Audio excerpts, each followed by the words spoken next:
नमस्कार, जन टीवी देख रहे हैं आप। मैं श्वेता शर्मा आपके साथ। खबरों की शुरुआत से पहले एक नजर डालेंगे अभी की हेडलाइंस पर। 38वें नेशनल गेम में उत्तराखंड का नया रिकॉर्ड। इतिहास में पहली बार 5 गोल्ड मेडल जीते। ताइक्वांडो में राज्य की पूजा ने सोने पर किया कब्जा।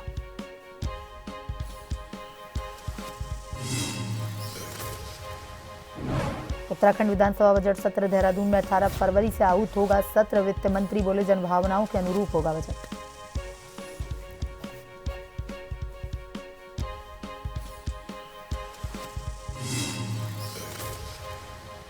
चौदह फरवरी को होगा राष्ट्रीय खेलों का समापन। अमित शाह होंगे मुख्य अतिथि। एसडीएम और आईजी ने कार्यक्रम स्थल का किया निरीक्षण।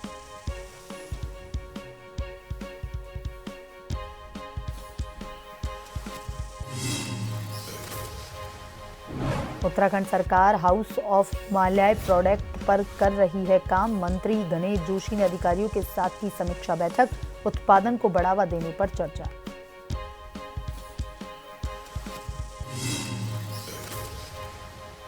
महान इंजीनियर रहे डॉक्टर विश्वेश्वरैया की मूर्ति खंडित। रामनगर के स्थानीय लोगों ने विभाग और पुलिस प्रशासन को कराया अवगत। विभाग की उदासीनता पर खड़े किए सवाल।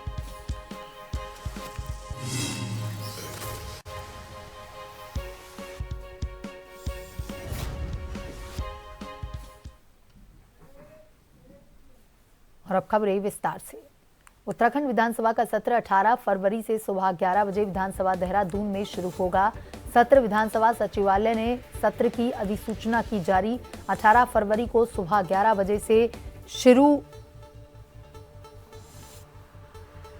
होगा सत्र। विधानसभा सचिवालय ने सत्र की अधिसूचना की जारी। 18 फरवरी को सुबह 11 बजे से शुरू होगी सदन की कार्यवाही।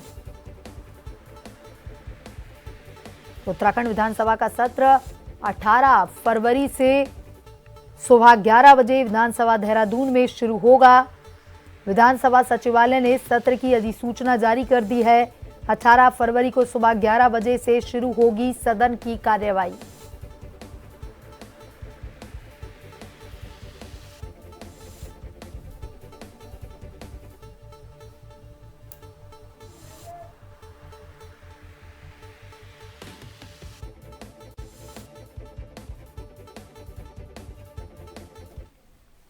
अड़तीसवें राष्ट्रीय खेलों में उत्तराखंड ने पहली बार 5 स्वर्ण पदक पर कब्जा जमाया।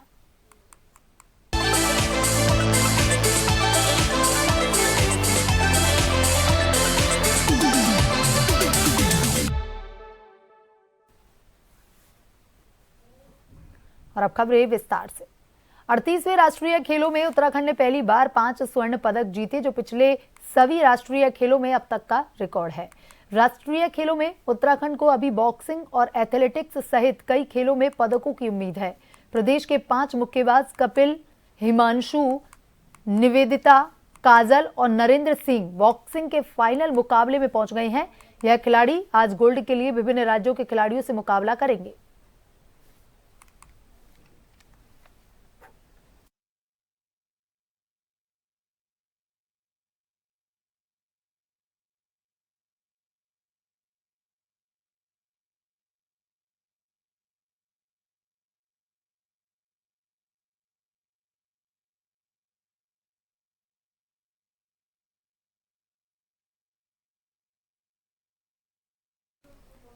उत्तराखंड में चल रहे 38वें नेशनल गेम में 50 मीटर 3 पोजीशन राइफल गेम्स के एसएससीवी के कुमार नीरज ने गोल्ड पर निशाना साधा। इंडियन नेवी में कार्यरत कुमार नीरज का इस नेशनल गेम टूर्नामेंट में सफर कैसा रहा और यहां तक पहुंचने के लिए किस तरह की तैयारी उन्होंने की थी, इन्हीं सभी बातों को लेकर हमारे संवाददाता शैलेंद्र कुमार पांडे ने कुमार नीरज से खास बातचीत की।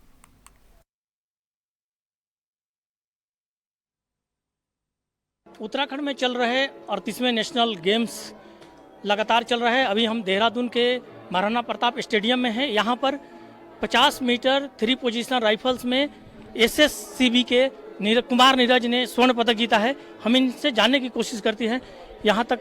पहले तो आपने पदक जीता, इसके लिए बधाई। और कैसा ये सफ़र रहा अभी तक यहाँ? Thank you so much sir. तो मेरा सफ़र स्टार्ट मैंने की थी शूटिंग 2015 से एनसीसी के थ्रू। सो उसके बाद मेरे को काफ़ी अच्छी लगी ये गेम, काफ़ी इंटरेस्ट बना मेरा स्टार्टिंग में, तो मैंने प्रोफेशनली स्टार्ट करने का उस टाइम पे डिसाइड किया था। तो उसके बाद मैंने 2018 में नेवी ज्वाइन की थी। सो नेवी ने सपोर्ट किया मेरे को अभी तक। सो अभी I am working for Olympics, so I want to win the medal in the Olympics. So उसी के लिए काम कर रहे हैं। कैसे तालमेल बढ़ता है? नेवी में नौकरी भी करना है, गेम के भी लिए करना है, कितना प्रैक्टिस करना पड़ता है इसके लिए? नेवी ने मेरे को एज अ स्पोर्ट्स कोटा लिया था। सो नेवी मेरे से कोई ड्यूटी वगैरह कुछ नहीं करवाती है, जस्ट अपने गेम पे फोकस करने के लिए बोलते हैं। सो वही करता हूँ मैं। कितना मेहनत करना पड़ता है प्रतिदिन? प्रैक्टिस की बात की जाए दिन में 6 घंटे तो ट्रेनिंग करनी पड़ती है। सो 6 घंटे। नेशनल गेम से शुरू हुआ तो उसके लिए क्या कुछ विशेष ट्रेनिंग हुआ? तो कैसे तैयारी किए कि स्वर्ण पदक जीत पाए? नेशनल गेम्स के लिए ऐसे कुछ अलग से तैयारी तो नहीं की थी। जैसे हम ओलंपिक्स के लिए तैयारी कर रहे हैं तो उसके लिए स्टेप्स हैं वहाँ तक जाने के लिए। सो बीच में जो भी कंपटीशन आता है हम उसके लिए कुछ अलग से तैयारी नहीं करते हैं, बस अपने सेम वे में जो हम ट्रेनिंग कर रहे हैं वैसे ही प्रिपेयर करते हैं कि चाहे वो कोई भी कंपटीशन हो। नेशनल गेम्स में कितना टफ था यहाँ पर? जब प्रतियोगिता शुरू हो रही थी तो किस रूप में देखते थे? कंपटीशन काफ़ी टफ था क्योंकि क्वालिफिकेशन राउंड में नेशनल रिकॉर्ड भी बने हैं, इवन वो वर्ल्ड रिकॉर्ड भी है ऐश्वर्य प्रताप ने जो मारा है। सो हर दिन नया दिन होता है। सो आज रिफ्रेश करके अपने माइंड को मैंने कोई थॉट्स नहीं रखे थे और अपना बेस्ट दिया। जो लोग इस गेम में आने चाहते हैं उनके लिए क्या निर्देश देंगे? इस गेम में जो भी आना चाहते हैं उनको एक ही मैसेज मैं दूंगा कि जब भी वो अपना गेम स्टार्ट करते हैं किसी अच्छे कोच के पास करें, क्योंकि बिना कोच के ये टेक्निकल गेम है। काफ़ी देखने में लगता है बहुत सरल है, बहुत ज़्यादा टेक्निकल गेम है, तो बिना समझे वो खुद से नहीं कर सकते। तो मेरा सजेशन यही है कि वो कोच के साथ शुरू करें। उत्तराखंड में आए, कैसे लगा यहाँ की व्यवस्था है? बहुत अच्छी व्यवस्था है। मैं कहूँगा कि one of the best shooting range in the country है ये। बहुत अच्छा ऑर्गेनाइज़र कमेटी ने बहुत अच्छे से ऑर्गेनाइज़ किया सब कुछ, बहुत अच्छा लगा। चलिए, हमारी तरफ से बेस्ट ऑफ लक कि आप स्वर्ण पदक जीते ओलंपिक में। Thank you so much sir, thank you. तो अभी हमारे साथ कुमार नीरज थे जो अभी शूटिंग में इन्होंने 50 मीटर में स्वर्ण पदक जीता है और इन्होंने कहा कि ये टेक्निकल गेम है, जो इसकी शुरुआत करना चाहते हैं एक अच्छे कोच के साथ इसकी शुरुआत करें तब इसमें सफलता की संभावना बनी रहेगी। अपने सहयोगी आकाश के साथ मैं शैलेंद्र कुमार पांडे, जन टीवी, देहरादून। हल्द्वानी के इंटरनेशनल स्टेडियम में हरियाणा और उड़ीसा के फाइनल मैच में आखिरी समय तक दर्शकों की सांसें थमी रहीं, क्योंकि फर्स्ट हाफ और सेकंड हाफ पूरा होने तक ना तो हरियाणा कोई गोल कर पाई और ना ही उड़ीसा कोई गोल कर पाई। मामला 0 से बराबर का रहा, जिसके बाद रेफरी ने पेनल्टी शूटआउट का डिसीजन लिया। पेनल्टी शूटआउट में उड़ीसा ने अपना पहला गोल मिस कर दिया, जबकि हरियाणा ने पहला गोल कर दिया। इसके बाद उड़ीसा ने दूसरे मौके पर अपना पहला गोल किया, उसके बाद हरियाणा ने दूसरा गोल किया। इसके बाद फिर उड़ीसा की बारी आई तो फिर से उड़ीसा गोल करने में चूक गई और हरियाणा को फिर से मौका मिला तो हरियाणा ने आखिरकार 4-2 से यह मुकाबला जीत लिया और गोल्ड अपने नाम कर लिया। और इसके साथ ही हरियाणा ने इतिहास रच दिया। 3 बार की चैंपियन उड़ीसा पेनल्टी शूटआउट में मैच हार गई।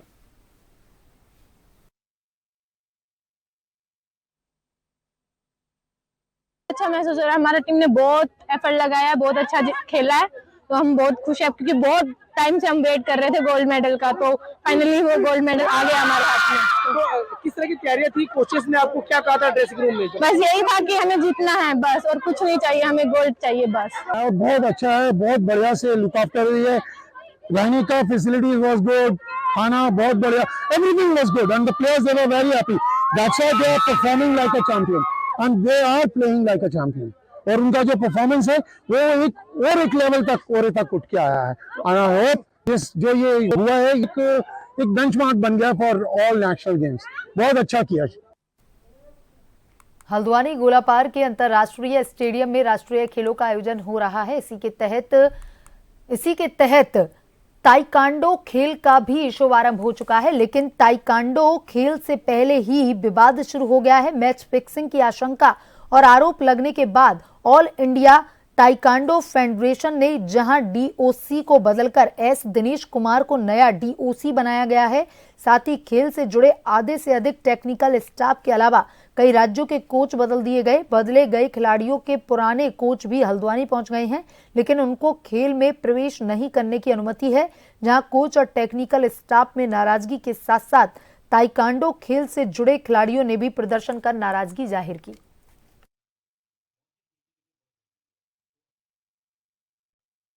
कोचेस को हमारे साथ नहीं अंदर आने दे रहे और उनको कोचिंग नहीं करने दे रहे। उनका रजिस्ट्रेशन कैंसिल करवा के दूसरे कोचेस को डाल दिया है। अच्छा, आप कहाँ से हैं? महाराष्ट्र। अच्छा, क्या दिक्कतें आ गई थी जो कुछ हाँ, कोच को क्यों हटाया?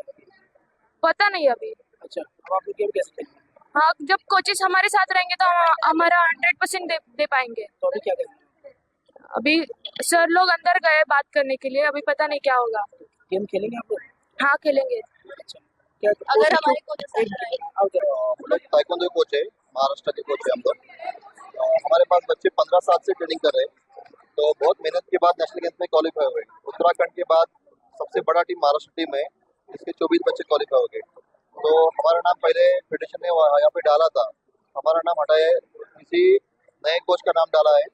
हमें ना हमारे गवर्नमेंट से ना खाना चाहिए ना रहना चाहिए, सिर्फ हमें एक ही चाहिए, हमारे प्लेयर के पीछे हमें बैठना है, उनको कोचिंग करना है। जो भी कोई बेनिफिट्स है वो बाकी कोच ले ले, हमें उसमें कोई मतलब नहीं है। सिर्फ हमें कितने कोच हैं टोटल? टोटल 4 कोच है महाराष्ट्र के। See, this actually coaches the federation cannot register. The coach are supposed to enroll by the State Olympic Association. Okay, the State Olympic Association also have a quota of 25%. If a contingent having 100, they can give only 25 supporting staff, a coach, physiotherapist, manager. Okay, if some state, if they are violating, that means they are already filled the quota, they cannot get a registration in taekwondo as a coach. That's a problem. It is not from our end. We are not denying it anybody's card. If they are registered for a coach, they are getting their card.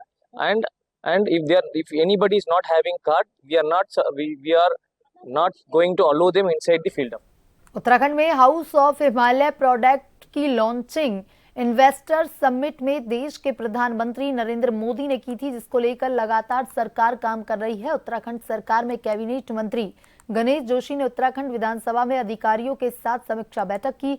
Media से बात करते हुए उत्तराखंड सरकार में cabinet मंत्री गणेश जोशी ने कहा कि अधिकारियों के साथ हाउस ऑफ हिमालय के प्रोडक्ट को बढ़ावा देने के लिए समीक्षा बैठक की गई है। पिछले 3 महीनों में हाउस ऑफ हिमालय ने 1.5 करोड़ के प्रोजेक्ट बेचे हैं। आज हाउस ऑफ हिमालय के प्रोडक्ट की मांग देश के साथ साथ विदेशों में भी हो रही है और इसी को लेकर ग्राम विकास, कृषि और सहकारिता के अधिकारियों के साथ समीक्षा बैठक की गई है और इसी बात पर जोर दिया गया है कि कैसे प्रोडक्ट्स को और बढ़ाया जा सकता है। पिछले 3 महीने के अंदर 1.5 करोड़ का हाउस ऑफ हिमालय का हमारा प्रोडक्ट बिका है और आज उसकी इतनी डिमांड हो रही है। इस प्रकार से मांग भारत के अंदर तो हो रही है, विदेशों में भी उसकी मांग हो रही है। उसका उत्पाद कैसे बढ़ाया जाए और इसकी मार्केटिंग के लिए और क्या व्यवस्था की जाए, इसके लिए मैंने आज ग्राम विकास, एग्रीकल्चर और सहकारिता, क्योंकि जितने भी हमारे प्रोडक्ट हैं एग्रीकल्चर के माध्यम से, विशेषकर जो हमारे मिलेट्स है, और इनको कलेक्शन करने का काम सहकारिता करती है। प्रदेश के ब्रांड हाउस ऑफ हिमालय की ब्रांडिंग इन्वेस्टर समिट के दौरान प्रधानमंत्री नरेंद्र मोदी के द्वारा की गई थी। देश ही नहीं विदेशों में भी इसके उत्पादों की मांग हो रही है। उत्पादन तथा इसकी गुणवत्ता को बढ़ाने के लिए सहकारिता, ग्राम विकास तथा कृषि विभाग की सम्मिलित बैठक हुई, जिसमें शीघ्र ही राज्य के प्रमुख स्थान तथा पर्यटक स्थलों जहां पर्यटक ज्यादा संख्या में पहुंचते हैं वहां हाउस ऑफ हिमालय के स्टोर रूम खोले जाएंगे। ग्राम विकास मंत्री गणेश जोशी ने हरिद्वार तथा उधम सिंह नगर में अमृत सरोवर योजना के तहत बन रहे सरोवरों में मखाने की खेती को बढ़ावा देने तथा सिंघाड़े के उत्पादन को बढ़ाने के लिए अधिकारियों को आवश्यक दिशा निर्देश दिए। जिसके ब्रांड एम्बेसडर मोदी जी मैं कहूँगा कि उन्होंने उसका ब्रांडिंग इन्वेस्टर समिट में की थी और आज उसकी इतनी डिमांड हो रही है, यही नहीं विदेश में भी लोग उसकी फ्रेंचाइजी मांग रहे हैं। उसका उत्पाद कैसे बढ़े और उसकी क्वालिटी कैसे मेंटेन रहे, और उसकी मार्केटिंग को लेकर हमने कोऑपरेटिव, एग्रीकल्चर और रूरल डेवलपमेंट एक हमने बृहद बैठक इसमें की है। खटीमा नगर पालिका परिषद बोर्ड के नवनिर्वाचित अध्यक्ष रमेश चंद्र जोशी एवं सभी 20 वार्डों के सभासदों को उप जिलाधिकारी रविंद्र सिंह बिष्ट ने पद एवं गोपनीयता की शपथ ग्रहण करवाई। इस अवसर पर नवनिर्वाचित पालिका अध्यक्ष रमेश चंद्र जोशी ने सभा को संबोधित करते हुए कहा कि उनकी प्राथमिकता क्षेत्र में सिविल लाइन की स्थापना, नाले नालियों की साफ सफाई, सौंदर्यकरण, आधुनिक कूड़ा निस्तारण संयंत्र की स्थापना, मल्टीपर्पज पार्किंग, सार्वजनिक शौचालय की स्थापना, आधुनिक लाइब्रेरी का निर्माण, नगर पालिका हेतु नए भवन का निर्माण आदि है। उनका प्रयास रहेगा कि आगामी 1 वर्ष के अंदर ही सारे कार्य प्राथमिकता के साथ पूर्ण हो जाएं। उन्होंने कहा कि वह खटीमा के सभी वार्डों के सभासदों को साथ में लेकर क्षेत्र के विकास हेतु कार्य करेंगे। मैं आपको विश्वास दिलाता हूँ, इस खटीमा के 1 साल के अंदर आप दशा और दिशा दोनों बदली हुई देखेंगे और खटीमा एक साफ, सुंदर और स्वच्छ शहर के रूप में कहलाएगा।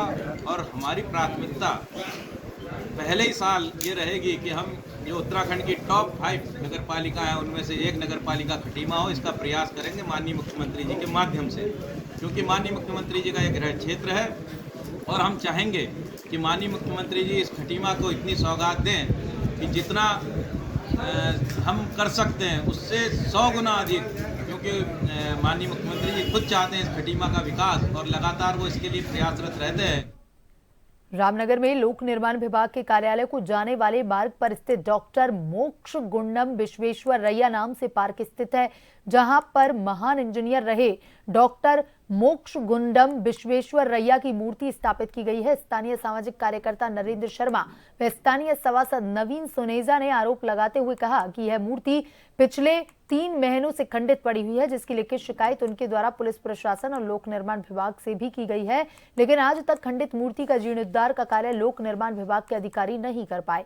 उन्होंने कहा कि जो बेहद ही शर्म की बात है, उन्होंने कहा कि यह बेहद ही शर्म की बात है कि इतने महान रहे इंजीनियर की खंडित मूर्ति को विभाग सही नहीं कर पाया, जो कि यह उनके लोक निर्माण विभाग से जुड़े ही महान व प्रथम इंजीनियर रहे हैं।